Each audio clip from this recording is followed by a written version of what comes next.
Olá, gente! Hoje estou aqui mais cedo, então é uma boa tarde para todo mundo. São 3 horas e 20 minutos, mas está um dia um pouco mais frio hoje, muito escuro. Eu vou virar a câmera para vocês verem aqui. Eu vou virar a câmera para vocês verem como é que está. Aqui, ó. Vou virar a câmera, tá? Pera aí. Olha isso aí. Tá desse jeito aqui. O vento tá muito grande, muito escuro. Para vocês terem uma ideia. Ali aquele prédio lá que tem aquelas luzinhas azul que me dá um pouquinho de alegria. Então, gente, é isso aí. É o que nós temos para hoje. Esse dia assim. Assim. Oh, Jesus da graça. Agora no inverno, 99% dos dias são assim. Por isso que a gente tem muita coisa colorida na casa, entendeu? Porque senão a gente pira. O sol realmente traz muita energia, muita força pra gente, né? Mas é o que nós temos para agora, que nós temos aqui na Inglaterra. Estou vendo aqui os céus lá em Israel, lá em Jerusalém. Tá lindo lá o céu. Tá escurecendo lá já, porque lá já são 5h30. E o Israel também tem o mesmo, é o mesmo que a gente tem aqui, escurece muito cedo no inverno. Né? Então lá já tá escuro, como se fosse assim 9 horas da noite. Mas o céu tá lindo, sabe? Vermelho assim, muito interessante. Muita nuvem pesada, deve estar chovendo bastante por lá esses dias. Gente, nós estamos aqui para mais um dia de estudos, né? Do livro do profeta Isaías. Eu estou aqui com o meu smoothie de figo. Eu tenho um pé de figo aqui no quintal, eu já falei para vocês. E os últimos estão caindo, né? Congelados. Aí os últimos eu estou fazendo o smoothie assim, porque eles ainda estão, eles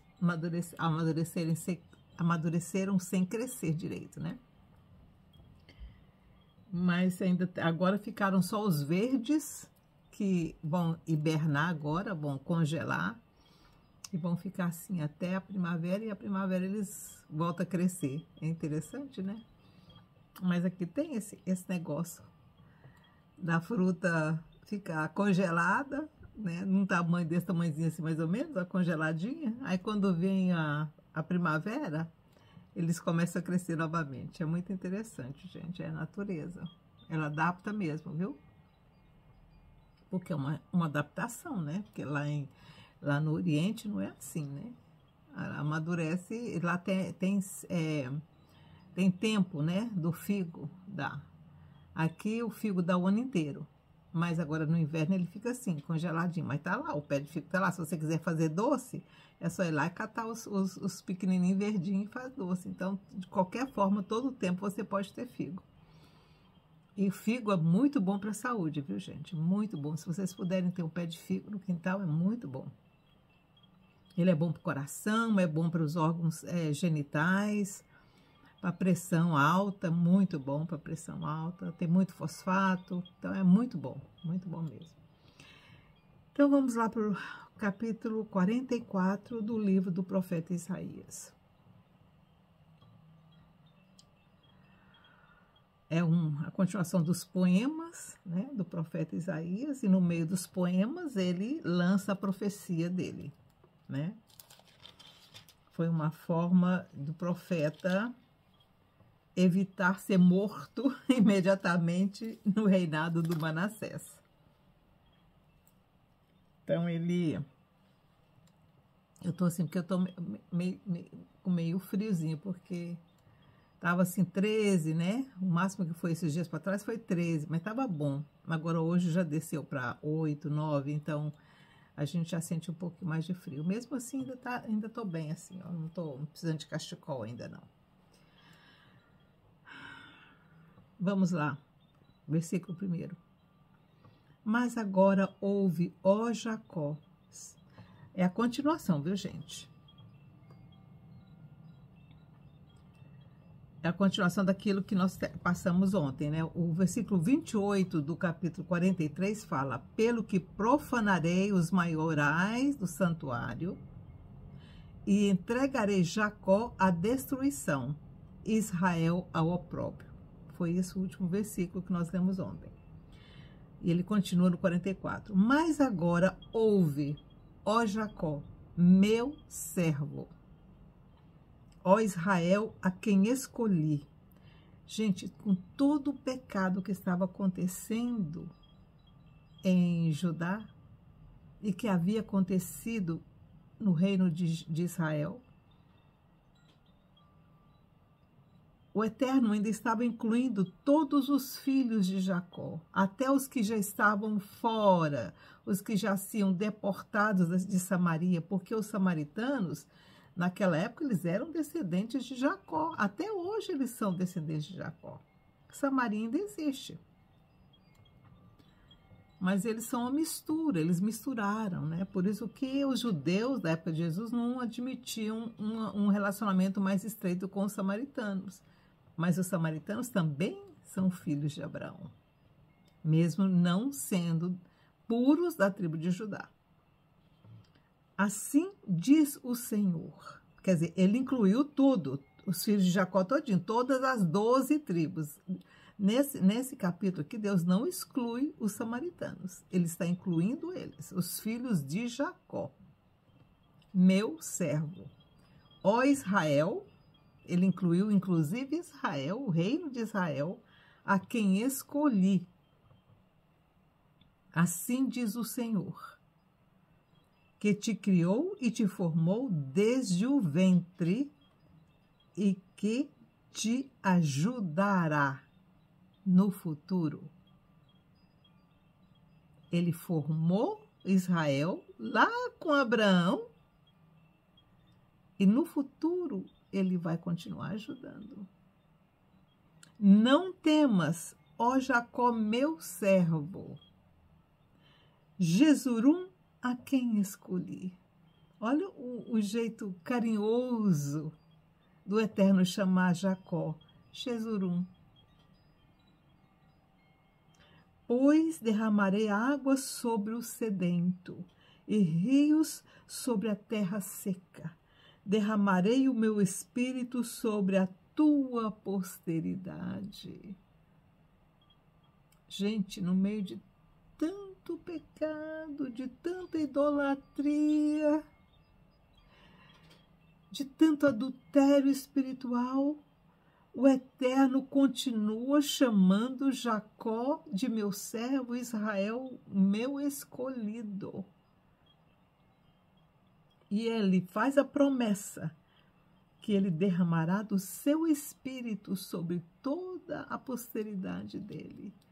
Gente, a posteridade de Jacó, a posteridade de Abraão, não são só os filhos carnais de Jacó.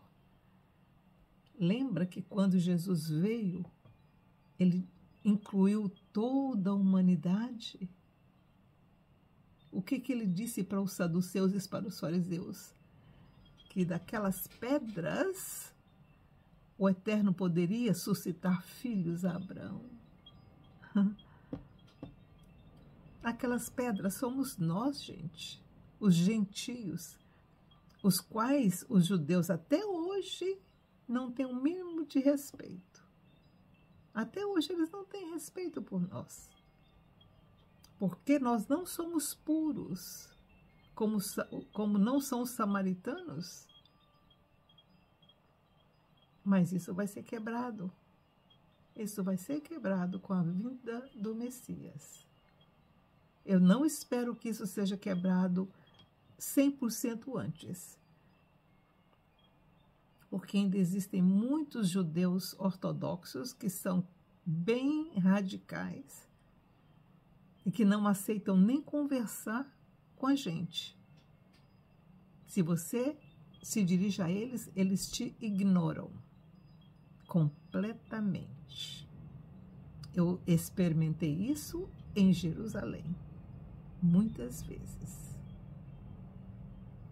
E uma das últimas vezes foi uma mulher que estava na entrada do lugar que a gente entra para rezar lá dentro, lá no subsolo do Muro das Lamentações, e ela não me deixou entrar, porque eu não sou judia pura.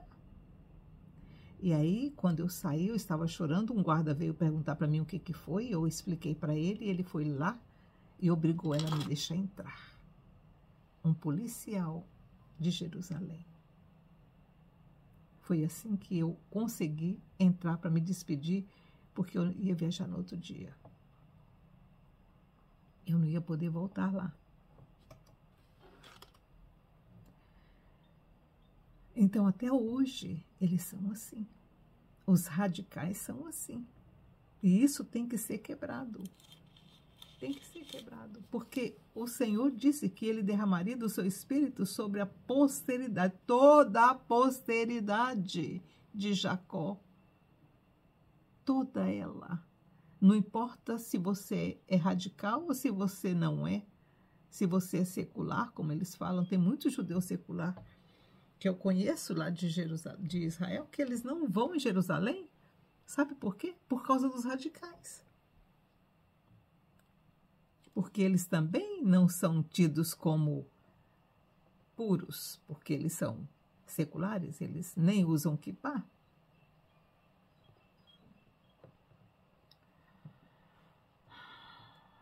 Pois é. Vamos ler de novo esse. Pois derramarei água sobre o sedento.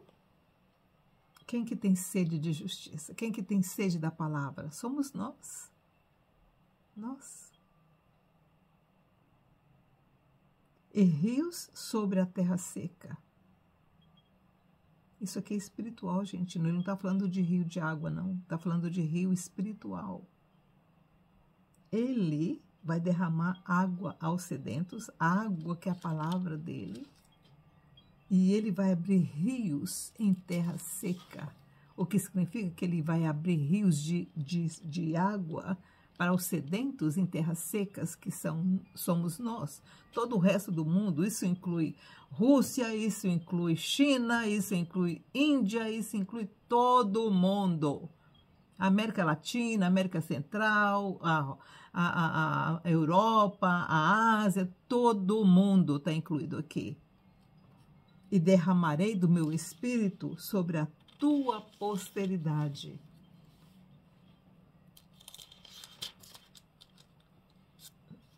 E a minha bênção sobre os teus descendentes. Gente, os descendentes de Jacó, hoje no mundo, é mais do que você possa imaginar. Tem descendentes de Jacó na Índia, tem descendentes de Jacó na África, negros, que eu conheci muitos lá em Jerusalém. São filhos de Abraão. São misturados, mas são. Tem filhos de Abraão na Índia, na África, na Ásia, na Rússia, no Brasil, somos milhões no Brasil. Todos com DNA de Abraão. E DNA de judeu, da tribo de Judá. E também DNA das outras 10 tribos.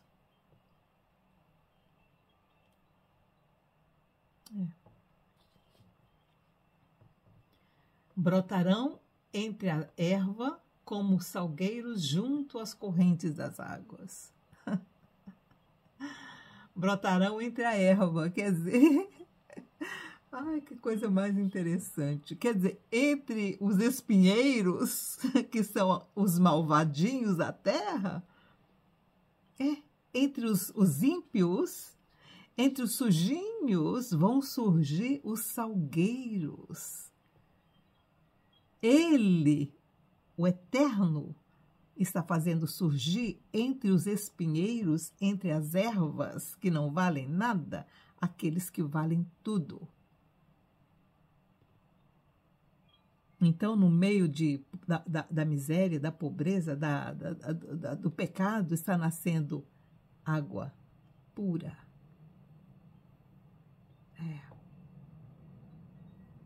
Agindo eu, quem impedirá? Agindo o Eterno, quem impedirá?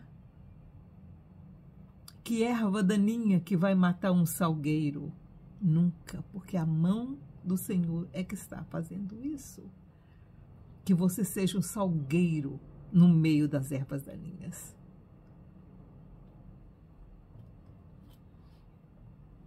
Brotarão entre a erva como salgueiros junto às correntes de água. Eita benção! Um te dirá, eu sou do Senhor. Outro se chamará pelo nome de Jacó. É o que está acontecendo, não é não, gente? No meio das ervas daninhas estão nascendo salgueiros e eles vão dizer, um dirá, eu sou do Senhor. Aí no Brasil não está acontecendo tanta maldade, tanta coisa, mas no meio desse espinheiro todo existem os salgueiros e esses estão dizendo, eu sou do Senhor. E o outro se chamará pelo nome de Jacó. Ainda outro escreverá na sua mão, eu sou do Senhor, e por sobrenome tomará o nome de Israel.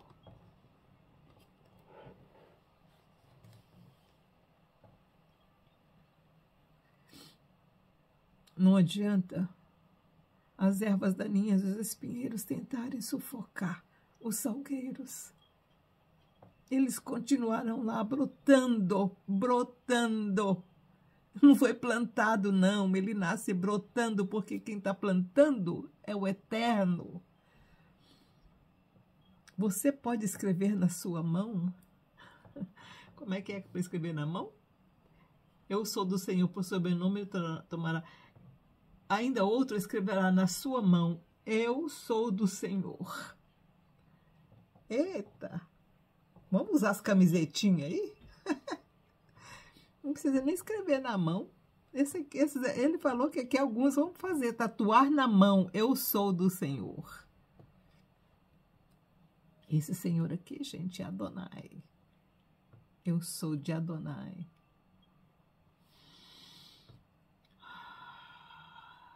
Assim diz o Senhor, Rei de Israel e seu Redentor.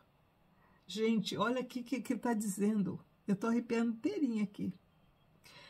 Assim diz o Senhor, eu sou Rei de Israel. É o Eterno que é o Rei de Israel. Quem que vai poder combater esse povo que você também faz parte? Como a igreja que o Messias, Jesus de Nazaré, o Yoshua ben Yosef, fundou, criou do nada. Ele fez brotar a sua igreja. Assim diz o Senhor, Rei de Israel, seu Redentor. E o Senhor dos exércitos. Eu sou o primeiro e eu sou o último. E fora de mim não há Deus.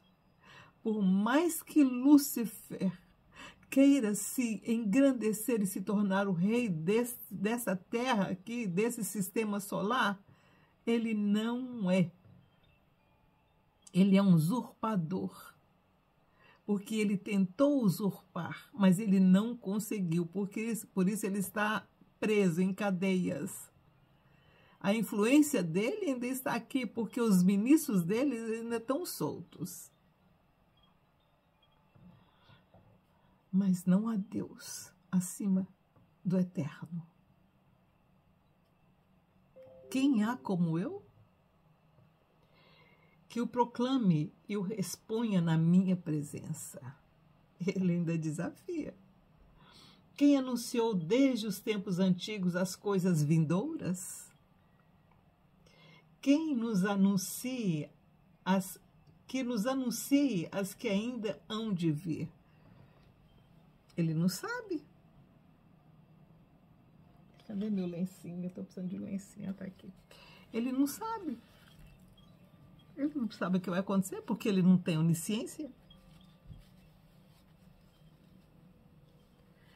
Ele não sabe o que vai acontecer. Então é isso aqui que Deus está desafiando ele. Se você sabe o que vai acontecer no futuro, fala, conta. Não vos assombreis, nem temais, não vos declarei há muito tempo e não vos anunciei? Vós sois as minhas testemunhas. Ele de novo enfatiza isso. Israel, vocês são as minhas testemunhas. Há outro Deus além de mim?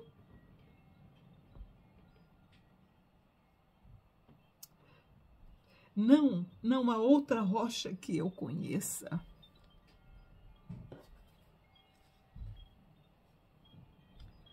De novo, o Eterno está dizendo, Israel, vocês são as minhas testemunhas, vocês são os meus representantes, me diz, tem outro Deus além de mim? E ele mesmo responde, não, não tem. Não há outra rocha que a gente pode se firmar, além de mim. Todos os artífices, aqui ele já vai fazer referência ao que Manassés estava fazendo. Tá? Todos os artífices de imagens de escultura são vaidade. Ele está aqui piseando o Manassés com os ministros dele lá e tudo, né? E as suas coisas mais desejáveis são de nenhum préstimo. As suas próprias testemunhas nada veem, nem entendem, para que eles sejam confundidos. Quem forma um Deus e funde uma imagem de escultura que é de nenhum préstimo? Quem está fazendo isso? Os loucos. Ele e todos os seus seguidores ficarão confundidos. Os artífices são apenas homens. O profeta aqui está tentando mostrar para o povo, comparando os artífices, os carpinteiros, aqueles que estavam fazendo aquelas imagens, como nada. Eles são homens. Eles não são deuses, são homens. Eles estão pegando... Ele vai continuar aqui, quer ver? Ajuntem-se todos e levantem-se. Assombrar-se-ão e serão juntamente confundidos. O ferreiro faz o machado. Aí ele começa a fazer a descrição do que está acontecendo ali. O ferreiro faz o machado. Pega o ferro, molda o ferro, faz o machado. E trabalha nas brasas, no fogo, né? Ele derrete o ferro, né? Porque o ferro é uma rocha, né, gente? É uma rocha, é uma rocha. E os que entram dentro das minas arrancam aquela rocha, traz para o ferreiro dissolve, que é um mineral, ele dissolve aquele mineral e faz o machado. Ele purifica aquilo, porque quando o ferro, o ouro, qualquer coisa vem da terra, ele tem que ser purificado, ele tem que ser limpado. Então, ele purifica aquilo e usa o ferro e faz o machado. Trabalhando na brasa, né? E forma com martelos. Quer dizer, ele vai lá, pega o ferreiro, né? Pega aquele produto, que é um minério, ele derrete ele no fogo, e aí ele pega ele e tira do fogo, e aí, enquanto aquele ferro está quente, tá em brasa, ele bate nele até formar, né, aquilo que ele quer. Então, é isso que ele está falando aqui. e forma com martelos. Pá, pá, pá, batendo. Martelo naquela época devia ser de madeira, viu? E forja com a força do seu braço. Então, o que ele está dizendo aqui é que, desculpa, viu, gente, mas é quando a gente chora, o nariz também chora. Não é só o olho, não. Ele está dizendo aqui que assim é feito o machado. Ele tem fome e a sua força falta. Ele está falando que o ferreiro é um homem, tá? Que usa força física para fazer o machado. E esse ferreiro, ele tem fome e ele tem sede. E se ele não come, ele perde a força. Se não bebe água, ele desfalece. Ele está querendo mostrar para o povo que quem está construindo aquilo é um humano mortal que precisa de comer e beber para subsistir. Depende de quem? Do Altíssimo, porque a gente não come nem bebe se o Altíssimo não jogar a chuva para descer e a plantação surgir da terra, né? O carpinteiro estende a régua sobre a madeira. Ele falou aqui do ferreiro que faz o martelo, que faz o machado, para cortar. Ai, a minha filha ligando aqui. Peraí.